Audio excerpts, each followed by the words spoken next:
துலாம் ராசிக்காரர்களுக்கெல்லாம் 6ஆம் இடத்துல வருகின்ற சனி பகவான் சத்துருக்களை நாசம் செய்ய வருகிறார். எதிரிகள் எல்லாம் அழிந்து போக அதை நீங்கள் பாசிட்டிவாக யூஸ் பண்ணிவிட்டு நமக்குள் இருக்கக்கூடிய சத்துருக்களான கோபம், ஆணவம், அகங்காரம், திமிர், அது மாதிரி நமக்குள்ள நிறைய ஈகோ அதெல்லாம் இருக்குது. அது எல்லாத்தையும் கொண்டுட்டு நம்மளுடைய நல்ல விஷயத்தை நோக்கி மூவ் பண்ணணும். 6ஆம் வீட்டில் வரக்கூடிய சனி பகவான் முதல்ல உங்களுக்கு 8ஆம் வீட்டை பார்க்கிறார். 8ஆம் வீட்டை பார்க்கும் பொழுது என்ன ஆகிறது என்றால் சொத்துக்கள், அசையா சொத்துக்கள். 8ஆம் வீடு என்பது அசையா சொத்து, 8ஆம் வீடு என்பது மாங்கல்ய பாவம், 8ஆம் இடம் என்பது உயிர். துலாம் ராசிக்காரர்களுக்கு இந்த சனிப்பெயர்ச்சி தண்டனைகளை மட்டுமே தரவல்லது. ரொம்ப கேர்ஃபுல்லாக இருக்கணும். ஆஞ்சநேயருக்கு விளக்கு போடணும். அதே மாதிரி வந்து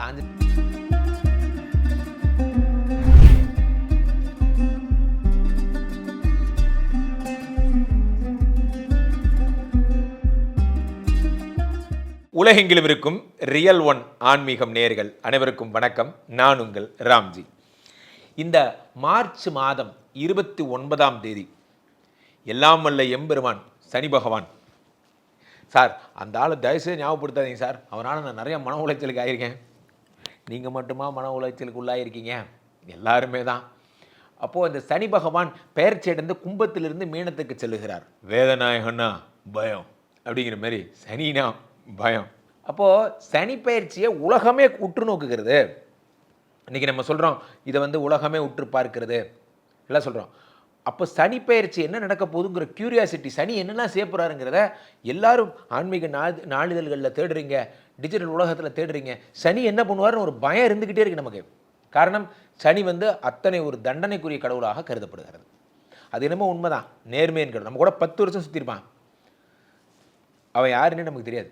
சனி பகவான் வந்து ஒரு 10ஆவது நாள் தூக்கி வெளியே விடுவார். இந்தா வந்தான் அப்படின்னு. சனி பகவான் வந்துட்டாருன்னா உங்களை ரொம்ப கஷ்டப்படுத்த மாட்டார். எளிதில் எல்லாத்தையும் நீ பண்ண தப்பு எல்லாத்தையும் ஷூட் பண்ணுவார்.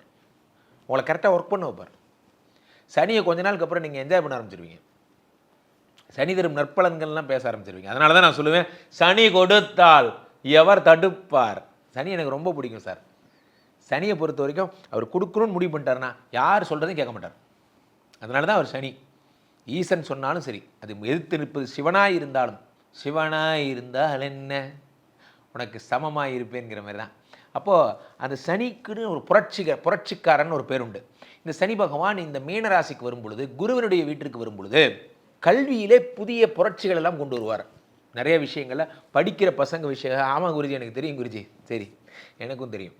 ஸோ அப்போ படிப்பில் நிறையா புதுமைகளை கொண்டு வருகிறார். எல்லோருக்கும் கல்வி எனும் விஷயங்கள் எல்லாம் அவர் வந்து பண்ணுறார். இதுக்கெல்லாம் காரணம் என்ன அப்படின்னா, சனி பகவான் ஒரு புரட்சியாளர் குருவினுடைய வீட்டிற்கு வருகிறார். போன வருடம் இதே சனி பயிற்சிக்கு தான் நம்ம சொன்னோம் 2024 சுனாமி வருகிறது, சென்னை மூழ்கிவிடும், தமிழ்நாடு மூழ்கிவிடும், உலகம் மூழ்கிவிடலாம். ஆனால் நான் தைரியமாக சொன்னேன், அப்போல்லாம் ஒன்றும் கிடையாது, சனிக்கு வேறு வேலையே இல்லையா, உங்களை சுனாமியில் முழுகடிக்கிறது தான் சனியோட வேலை வேறு, உங்களை திருத்துறது சனியோட வேலை. அப்பாவோட நோக்கம் உங்களை சரி பண்ணுறது, அப்பாவோட நோக்கம் உங்களை காயப்படுத்துறது இல்லை. அதை எனக்கு தெளிவாக புரிஞ்சுக்கணும். சனி ஒன்றும் அவ்வளோ பெரிய டெரரான கார்டெலாம் இல்லை, அவர் உங்களை நல்லது பண்ண தான் வந்திருக்கார். ஸோ இப்போ உங்கள் மீனராசியில் வரக்கூடிய சனி பகவான் யாருக்கெல்லாம் நல்ல நல்ல பலன்களை தரப்போகிறது, எந்தெந்த ராசிக்காரர்களெல்லாம் குபேர யோகத்தை அடையப் போகிறீர்கள், எந்தெந்த ராசிக்காரர்களுக்கெல்லாம் குழந்தை பிறக்க போகுது, யார் யாருக்கெல்லாம் வேலை கிடைக்க போகுது, யார் யாரெல்லாம் அடுத்த லெவல் ப்ரொமோஷன் நோக்கி போக போகிறீங்க, யார் யாரெல்லாம் வெளிநாடு போகிறீங்க, மனைவியோட உள்ள கான்ட்ரவர்சிலாம் யார் யாருக்கு சரியாக போக போகுது போன்ற நிறைய விஷயங்களை இந்த தொகுப்பில் பார்க்க போகிறோம். இது மட்டும் இல்லாமல் இதில் ஒரு அழகான ஒரு விஷயமா 5 விஷயங்கள் நீங்கள் பண்ணவே கூடாது. இந்த 5 விஷயங்கள் நீங்கள் பண்ணவே கூடாது. அது பண்ணிங்க இதெல்லாம் ஏற்படும், இந்த ராசிக்கு இந்த 5 விஷயம் ஏற்படும் அப்படிங்கிறத நான் உங்களுக்கு சொல்ல போகிறேன். அது மட்டும்தான் நடக்கும். நீங்கள் அதை பற்றி மட்டும்தான் நீங்கள் ஒரி பண்ணணும், வேறு எதை பற்றி நீங்கள் கவலைப்பட தேவையில்லை. ஸோ அவ்வகையிலே ஒவ்வொரு ராசிக்குமான என்னென்ன விதமான பாதிப்புகள் ஏற்படுகிறது என்பதை பார்த்து விடலாம். துலாம் ராசிக்காரர்களுக்கெல்லாம் இந்த சனி பயிற்சி என்ன செய்ய போகிறது? 6ஆம் வீட்டிலே வருகின்ற சனி பயிற்சி. 6 என்பது ரண ருண ரோக சத்ருஸ்தானம், வியாதி, கடன், கஷ்டம் போன்றவற்றெல்லாம் இந்த சனி பகவான் தருவார். உலகத்தில் 2-3 பேர் தர்ற தண்டனைகள்லாம் வந்து அதுக்கு எக்ஸம்ஷனே கிடையாது. சனி தண்டிக்க ஆரம்பிச்சிட்டாருன்னா யார் சொன்னாலும் கேட்க மாட்டார். சனி கொடுத்தால் எவர் தடுப்பார், நல்லா இருந்ததில்ல. சனி கெடுத்தால் எவர் தடுப்பார், சூப்பராக இருக்கும். யார் பேச்சும் கேட்க மாட்டார். அட்வைஸ் பண்ணுறது, சிவனே ஃபோன் அடித்தாலும் ஃபோன் எடுத்து கீழே வச்சுருவார், மதிக்க மாட்டார். ஏன்னா சனினா அப்படி ஒரு டைப்பு. ஸோ அந்த சனி 6ஆம் வீட்டில் வருகிறது. எதை தருகிறது? வியாதி, கடன், கஷ்டம். இதை 2 விதமாக யூஸ் பண்ணலாம். ஒரு நெருப்பு வருகிறது. அந்த நெருப்பை எப்படி பயன்படுத்தலாம்? நெருப்பை பயன்படுத்தி நீங்கள் ஒரு ஜோதியை ஏற்றலாம். அந்த நெருப்பை பயன்படுத்தி ஒரு விஷயத்திற்கு தீ வைக்கலாம். நீங்கள் எப்படி பயன்படுத்துகிறீர்கள் என்பதை பொறுத்து தான் ஒரு நெருப்பே. ஒரு குண்டுகளை வைக்கிறீர்கள், பாறை உடைக்கவும் பயன்படுத்தலாம், கூரை உடைக்கவும் பயன்படுத்தலாம். அப்பாவிகள் கூரை உடைக்கவும் பயன்படுத்தலாம். பாறை உடைக்க பயன்படுத்திய ஜெலட்டின் குச்சிகள் தான் இன்று கூரை உடைக்க பயன்படுத்துகிறது. அப்போ ஆற்றல் ஒன்று தான். அந்த ஆற்றல் செலுத்தப்படும் விஷயம். அப்போ 6ஆம் இடத்தில் வருகின்ற சனி பகவான் சத்துருக்களை நாசம் செய்ய வருகிறார். எதிரிகள் எல்லாம் அழிந்து போக அதை நீங்கள் பாசிட்டிவாக யூஸ் பண்ணிவிட்டு நமக்குள் இருக்கக்கூடிய சத்துருக்களான கோபம், ஆணவம், அகங்காரம், திமிர், அந்த மாதிரி நமக்குள்ள நிறைய ஈகோ அதெல்லாம் இருக்குது. அது எல்லாத்தையும் கொண்டுட்டு நம்மளுடைய நல்ல விஷயத்தை நோக்கி மூவ் பண்ணணும். 6ஆம் வீட்டில் வரக்கூடிய சனி பகவான் முதல்ல உங்களுக்கு வேலை வாங்கி தரப்போகிறார். துலாம் ராசிக்காரர்களுக்கெல்லாம் வேலை கிடைக்க போகுது. 6ல் இருக்கக்கூடிய சனி பகவான் முதல்ல வேலை கொடுக்குறார். வேலை கொடுத்தாலே பாதி பிரச்சனை சால்வ். சனி வேலை கொடுத்துருவார். வேலை இல்லைன்னா தான் நமக்கு டிப்ரெஷனுக்கான காரணம். வேலையை உருவாக்கி தருவார். அடுத்ததாக 6ஆம் இடத்து சனி உங்களுக்கு என்னென்ன வரங்கள்? துலாம் ராசிக்காரங்களுக்கு 5 வரங்கள் சொல்லுங்கள் குருஜி. 5 வரங்கள். 6ஆம் இடத்து சனி வந்ததால் சத்துருக்களை சம்ஹாரம் செய்தல், எதிரிகளை வெற்றி கொள்ளுதல் போன்ற விஷயங்கள் ஏற்படும். அது மனதளவில் எடுத்துக்கிட்டிங்கன்னா அது நல்லது. அதனால தான் இந்த குண்டு விஷயம் விளக்கம் சொன்னேன். மனதளவில் நம்ம சரி பண்ணிக்கணும். முதல்ல என்னை கேட்டால், என்ன ராம்ஜி உங்களுக்கு என்ன பிரச்சனைன்னு கேட்டால், எனக்கு பிரச்சனை, நான் பண்ணது தப்புன்னு சொல்லுவேன். சத்துருக்களை first we need to accept. என்ன உங்களுக்கு காய்ச்சல் வந்தது? நான் வாக்கிங் போனேன், எனக்கு கொசு கடிச்சிது, என்னோட தவறு நான் சொல்லணும். என் தவறை நான் ஒத்துக்கணும். அவர்களெல்லாம் சரியாயிடுவாங்க. அன்றைக்கி சாயந்தரமே சரியாயிடுவாங்க. அதை லைஃப் ஸ்டைலை மாற்றிடுவாங்க. தப்பை நம்ம இன்னொருத்தர் மேலே போடும்போது தான் பிரச்சனையே வருது. இந்த 6ஆம் வீட்டில் இருக்கக்கூடியவரை என்ன பண்ணுறாரு? First acceptance. வியாதி, கடன், கஷ்டம் இல்லாமல் பண்ணுவார். அடுத்ததாக 2வது வரம் என்ன? அவர்கள் 8ஆம் வீட்டை பார்க்கிறார். 8ஆம் வீட்டை பார்க்கும் பொழுது என்ன ஆகிறது என்றால், சொத்துக்கள், அசையா சொத்துக்கள். 8ஆம் வீடு என்பது அசையா சொத்து. 8ஆம் வீடு என்பது மாங்கல்ய பாவம். 8ஆம் இடம் என்பது உயிர். 8ஆம் இடம் என்பது தரித்திரம். அதை சனி பகவான் பார்க்கும் பொழுது இதெல்லாம் பிளஸ் பண்ணுறார். உங்களுடைய பர்மனன்ட் சொத்துக்கள், அசையா சொத்துக்கள் எல்லாம் அதிகப்படுத்துகிறார். 8ஆம் வீட்டை டெவலப் பண்ணுறார். 12ஆம் வீட்டை சனி பார்க்கிறார். 3வது வரம்.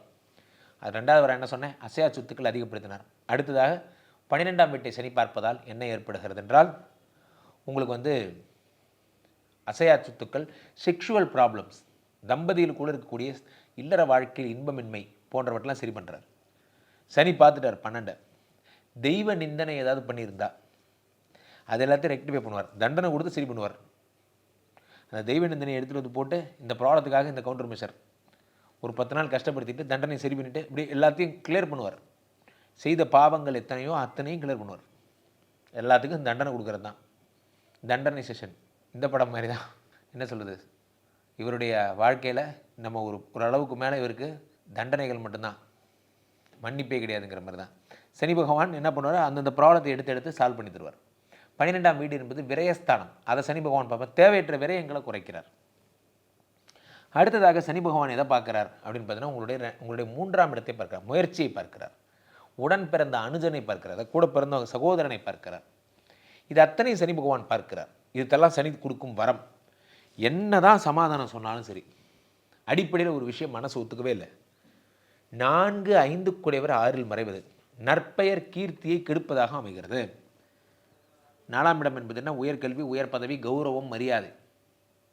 அது 6ஆம் இடத்தில் மறையும் பொழுது அந்த நற்பெயர் கெடுகிறது. நற்பெயர் கெட்டே தீரும். காரணம் என்னவென்றால் சனி தரும் பெயர்.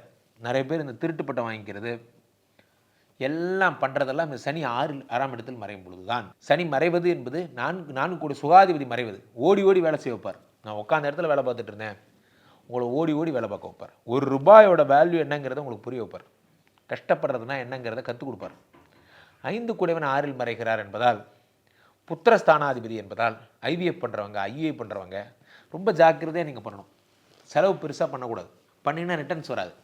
ஏன்னா 5 கூடையவன் யாருன்னா சனி. அவர் 6ஆம் வீட்டில் மறைவதால் உங்களுக்கு இது ஏற்படாது. இந்த செயற்கை கருத்தரிப்பு போன்ற சிகிச்சை முறைகள் ஒத்து வராது. உங்கள் காதலின் பால் இறைவனாக பார்த்து கொடுத்தா உண்டு. ஸோ துலாம் ராசிக்காரர்களுக்கு இந்த சனிப்பயிற்சி தண்டனைகளை மட்டுமே தரவல்லது. ரொம்ப கேர்ஃபுல்லாக இருக்கணும். ஆஞ்சநேயருக்கு விளக்கு போடணும். அதே மாதிரி வந்து ஆஞ்சநேயருக்கு வெண்ணெய் மாலை சார்த்தி ஸ்ரீ ராமஜெயம் எழுதி வழிபட வேண்டும். அஞ்சிலே ஒன்று பெற்றான் அஞ்சிலே ஒன்றை தாவி அந்த ஸ்லோகம்லாம் சொல்லணும். அதே மாதிரி வந்து ஆஞ்சநேயா எவ்வளோக்கு எவ்வளோ நீங்கள் வந்து சோளிங்கர் போங்க, நரசிம்மரை கும்பிட்டு வாங்க.